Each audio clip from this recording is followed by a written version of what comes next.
drift into the story of a girl who found her voice no in the spotlight, but in the quiet moments between courage and doubt. This is From Whisper to Wildfire, the journey of Eevah James. Close your eyes and imagine. Lena Carter's childhood home in Nashville was a warm, honey-colored bungalow with a creaky wooden porch where she'd sit and listen to the cicadas hum at dusk. Inside, the walls were lined with framed vinyl records, her father's prized collection, and the scent of her mother's lavender candles mixed with the ever-present aroma of coffee. The piano in the living room, an old mahogany upright, was where Lena first learned to match her voice to the keys. Her earliest memory of singing was at age 4, perched on her father's knee as he played "You Are My Sunshine." Her tiny voice wobbled, but his smile was brighter than the Tennessee sun. "Again, Daddy," she'd beg, and he'd laugh, starting the song over. By middle school, she was sneaking into her parents' room to watch old VHS tapes of Whitney Houston at the Grammys, mimicking every riff. But at her first school talent show, standing under the blinding stage lights of the Maplewood Elementary Auditorium, her throat closed up. The other kids giggled as she froze, her pink glitter dress suddenly itchy, her palms slick. "Stage fright, Lena," they whispered. But at home, her mother would stroke her hair and say, "Even the greatest stars were scared once. The fear means it matters to you." The day after the disastrous talent show, 9-year-old Lena refused to come out of her room. She buried herself under her patchwork quilt, the one her grandmother had stitched together from old concert tees, and cried until her eyes were puffy and raw. Her father, James, knocked gently before entering, carrying 2 mugs of hot cocoa piled high with whipped cream, just how she liked it. He didn't say anything about the performance. Instead, he sat on the edge of her bed and handed her 1 mug. "You know," he said, stirring his cocoa with a thoughtful hum, "when I was in college, I auditioned for a solo in the choir, and I completely blanked, forgot every single word." Lena peeked over the quilt, sniffling. "You did?" "Yep." Stood there like a deer in headlights while the whole room waited. He took a sip, then grinned. "And now I direct that same choir. Funny how things work out." Her mother, Martha, came in next, carrying Lena's well-worn songbook, the one with the glittery unicorn sticker on the cover. She flipped to "Somewhere Over the Rainbow" and placed it on the piano bench. "Let's try something," she said. "Sing it just for us. No audience, no pressure, just you and the music." At first, Lena's voice was barely a whisper, but with her father's steady chords grounding her, and her mother's smile urging her on, she sang the whole song, not perfectly, but bravely. "That," her mother said, squeezing her shoulders, "is the voice we love. Not because it's flawless, but because it's yours." By high school, Lena had become a fixture at local open mics, though she still hid behind her oversized sweaters and shy smiles. She played at the Hummingbird Cafe every 3rd Friday, where the owner, May, let her have the closing slot because your voice makes people stay for 1 more coffee. Her parents never missed a show. James would sit in the back, nodding along like a metronome, while Martha discreetly recorded every performance on her phone. For posterity, she'd say, though Lena knew she rewatched them when she thought no one was looking. But Nashville started to feel small. The summer after graduation, she worked double shifts at Barry's music shop, saving every tip for her Get the Hell to LA fund. Her co-workers teased her, scribbling future star on her time card. But Lena kept her head down, humming under her breath as she alphabetized vinyl. The night before she left, her parents threw her a bonfire send-off in their backyard. Martha baked Lena's favorite cinnamon apple cake, and James gifted her his 1967 Martin acoustic, the one he'd played the night he proposed. "Just promise me one thing," he said, tuning the guitar for her one last time. "Wherever you go, don't sing for the crowd. Sing for the girl who still believes in magic." Lena hugged them so tightly her ribs ached. The next morning, she loaded her rusted-out Honda Civic with 3 suitcases, a box of granola bars, and every scrap of courage she had.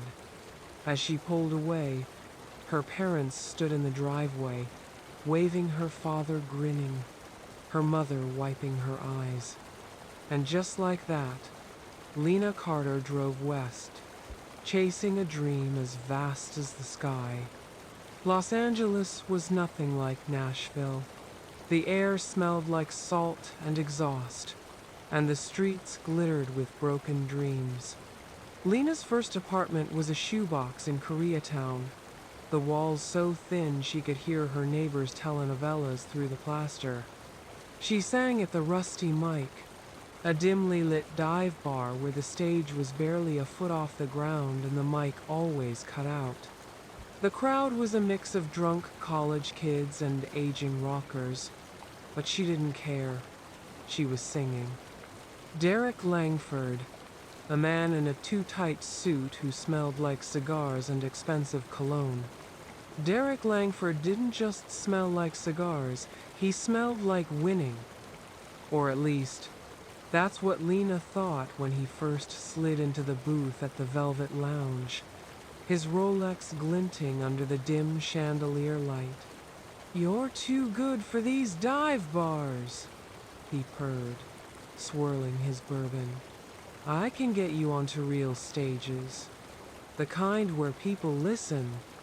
He slid into her DMs after a video of her singing At Last got a few hundred likes. "You've got something special," he said over sushi at a fake fancy Hollywood spot. "But you need someone who knows the game." She signed his contract under the neon glow of a Sunset Boulevard billboard, not noticing the clause that gave him control over her image. Soon, he was booking her at the Velvet Rouge, a club where the owner leered at her between sets and the industry guests expected more than a performance. "Wear the red dress," Derek insisted before a showcase, "and smile more. You're too serious." At first, the gigs were better, glossier, louder, and packed with important people, but the cracks appeared fast. Derek booked her at the Viper Room, then handed her a $1,200 bill for lighting and promo. "It's an investment," he said, patting her cheek. "You'll make it back." But she didn't. Post-show, he'd steer her toward older men in suits who just want to chat about your potential. One shoved a room key into her palm. Derek shrugged. "This is how the game's played, kid." Lena wrote Ghost of You in her Koreatown bathtub, playing it for Derek in tears. 2 weeks later, she heard another pop star released it, with his name as co-writer. "He stole my song." The final straw was finding out he'd taken a $5,000 consultation fee from a label, money that was supposed to be hers. Lena had to come up with a way to break away from Derek. Ryan Mitchell was a bartender at the Rusty Mic, all tousled brown hair and easy charm. He'd slide her free ginger ales between sets, and once stayed until 3 a.m. helping her rehearse for an audition. When Lena first met Ryan Mitchell at the Rusty Mic, he was the human equivalent of a comfort sweater. Warm, familiar, and uncomplicated. "You're gonna blow them away," he'd say, kissing her forehead. At first, he was her rock. When Derek screwed her over, Ryan held her while she cried, his flannel shirt damp with her tears. "That sleazeball doesn't know what he lost," he muttered. He'd sneak her extra shots of honey in her tea during sets, for the vocal cords. He memorized her pre-show ritual: 3 deep breaths, a squeeze of lemon, no talking for 15 mins. Called her Lena Legend when she nailed a tricky riff. When Derek screwed her over, Ryan drove to her apartment at 2:17 a.m. with a greasy bag of tacos and let her rage cry into his shoulder. "That guy's a vulture," he muttered, wiping her mascara streaks with his thumb. "You're gonna rise anyway. This Ryan? She could have married this Ryan." The shift was glacial, tiny fractures disguised as concerns. Lena booked a last-minute showcase at the hotel cafe, her biggest crowd yet. Ryan's text: "So, I guess 6 months together means less than 12 strangers clapping? Accidentally unplugged her loop pedal during rehearsal. Oops. But babe, you don't need gadgets. Just be natural." At her first paid gig, $300, he joked to the band, "Watch out, soon she'll be too famous to date peasants like me." The drummer side-eyed him. Ryan's insecurities were becoming exposed. His dad left when he was 10, and his ex cheated with a guitar playing hack. A failed musician himself, he deleted his SoundCloud after 37 plays. He hid her Golden Gate talent competition acceptance email. When Lena found out about it, she confronted him. He claimed, "You wouldn't have time for us if you went. And if you win, you're gonna leave me in the dust." She was so angry. This is so immature. This is the time where she thought Ryan and her needed a break. A week later, Ryan showed up drunk to her EP recording session, slurring, "Who's the real star here?" The last straw came when, after Lena's duet with Eli, another TikToker, their clip reached 500K views, Ryan took her phone while she showered. She found it later, blinking with a new voicemail from Eli's manager. "Hey Lena, Eli loved your vibe. Call me back about that collab Delaware leaded." But Ryan forgot about cloud backups. Lena, "You had no right." Ryan, "Oh, so Eli gets your time? What? He's gonna write you a hit while I sit around. Waiting?" Lena, voice ice cold. "Number. You won't be waiting at all." She packed his leather jacket, he always left at her place as a claim, into a trash bag. Anything else she saw that was his went into the trash bag. Ryan laughed, shaky. "You'll regret this when some label turns you into a puppet." Lena handed him the bag. "Funny, I was already dating one." Door slam. Deadbolt click. Silence. Her guitar, her song, her damn self. This Ryan she could never marry. Mac Donovan found her at the Bluebird Cafe, a Nashville-style listening room where the audience actually shut up during performances. She was singing Hallelujah, not the flashy version, but the raw, broken one that made the room go still. Afterward, he handed her a card. "I don't bullshit artists," he said. "You're the real deal." Lena told Mac about her situation with Derek, and he knew just what to do. Lena's savior came in the form of Mac's niece, Rachella, 3L law student at UCLA.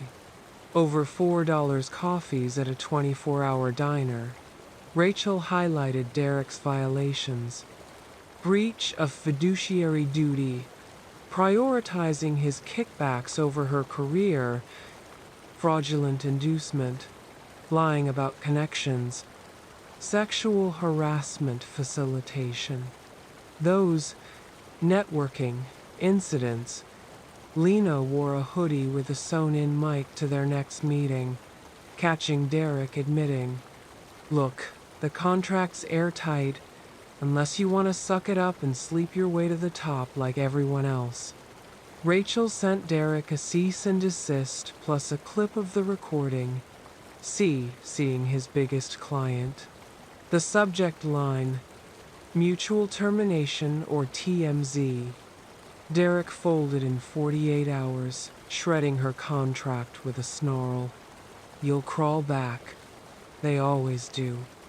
He was indicted for embezzlement 6 months later.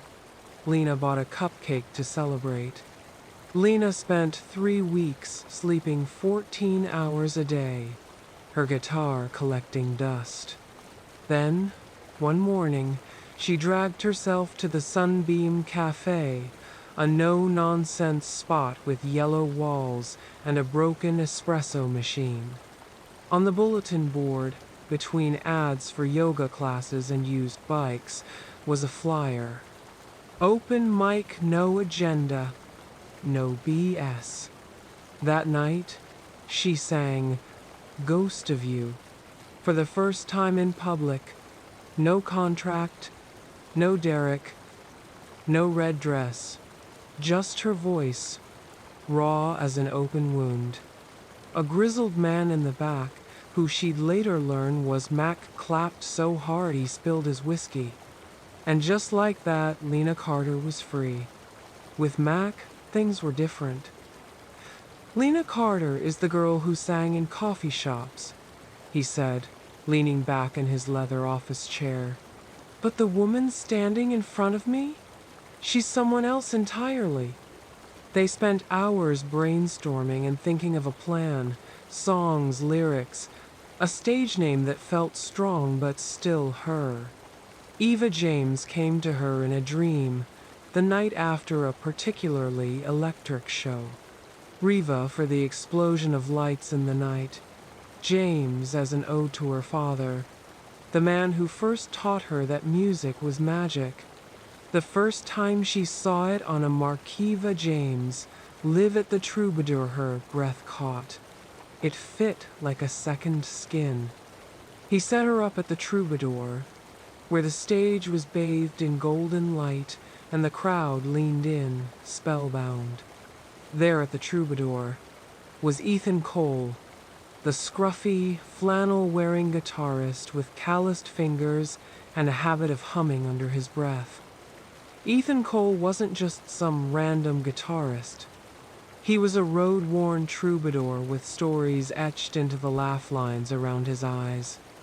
Born in Austin, Texas, raised on a diet of Stevie Ray Vaughan and old country blues. Dropped out of college at 20 to tour with a folk band that barely paid in gas money. Had a 6-month stint playing dive bars in Dublin, where he picked up his signature finger-picking style. Returned to the States and became an in-demand session player, the kind of musician who could make a bad song sound decent and a good song sound legendary. Mac hired Ethan to play lead on Nova's first real tour, a 2-week run of West Coast venues. Their first rehearsal was awkward. Ethan showed up 15 minutes early, tuning his vintage 62 Telecaster while Nova nervously sipped tea. She expected some hotshot player with an ego, but he just nodded and said, "What key do you hear this in?" By the third run-through of her song Wild Enough, he wasn't just playing chords, she was answering her voice with his guitar, like they were having a conversation. He never rushed her, never made her feel like she was too much. A last-minute outdoor show, the ocean wind threatening to drown them out. Mid-set, Eevah monitor cut out. Without missing a beat, Ethan stepped closer, playing louder, his eyes locked on hers like a lifeline. Nova hesitated. "I don't improvise." Ethan just smiled. "Yeah, you do." And then he played the opening riff to "I'd Rather Go Blind," slow and smoky, pulling her into the music like a dance. That night, she sang like she'd been doing it forever. The last night of the tour, in a dusty roadside motel outside Seattle, Ethan knocked on her door at 2 a.m. holding 2 beers. Couldn't sleep. They sat on the hood of his beat-up '78 Bronco, staring at the stars. He told her about the time he busked in Prague for a week, living on bread and cheap wine. She admitted she'd never been on a real vacation. Just gigs, and more gigs. When he laughed, the sound was warm, like sunlight on worn leather. And then, without planning to, she kissed him.